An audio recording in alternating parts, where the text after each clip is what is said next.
नबी करीम सल्लल्लाहु अलैहि वसल्लम ने इरशाद फरमाया, 3 दुआएं मकबूल होती हैं, इनमें कोई शक नहीं है।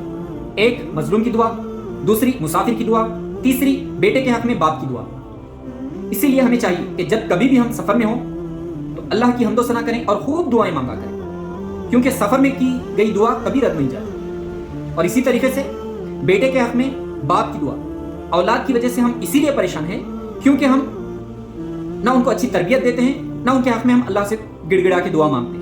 इसीलिए हमें चाहिए कि जब कभी भी हम बेटे के हक में दुआ करें तो ये दुआ किया करें, रब्बना हब लना मिन अज़वाजिना व ज़ुर्रिय्यातिना व क़ुर्रता अयुनिन वजअलना लिलमुत्तक़ीना इमामा, कि ऐ परवरदिगार, हमको हमारे बीवियों की तरफ से दिल का चैन और औलाद की तरफ से आंखों की ठंडक अता फरमा और हमें परहेज़गारों का इमाम बना।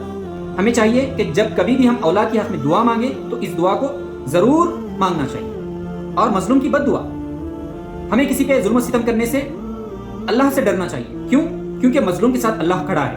अगर हम किसी पे जुल्म सितम करते हैं और वो मजलूम अल्लाह की बारगाह में जालिम के हक में दुआ करता है तो अल्लाह फौरी उसकी बद्दुआ को कबूल करता है। एक और जगह नबी करीम सल्लल्लाहु अलैहि वसल्लम ने इरशाद फरमाया कि मजलूम की बद्दुआ से डरो, क्योंकि मजलूम की बद्दुआ और अल्लाह के दरमियान कोई पर्दा नहीं। अल्लाहु अकबर।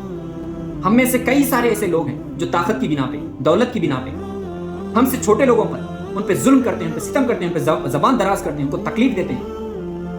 वो तुम्हारे जबान और तुम्हारी माल और तुम्हारी आवाज की वजह से तुम्हें कुछ न कहता हो, लेकिन वो अल्लाह की बारगाह में जरूर अगर हाथ उठाएगा तो उसकी दुआ कभी रद्द नहीं जाएगी। इसीलिए हमें मजलूम की बद्दुआ से डरना चाहिए।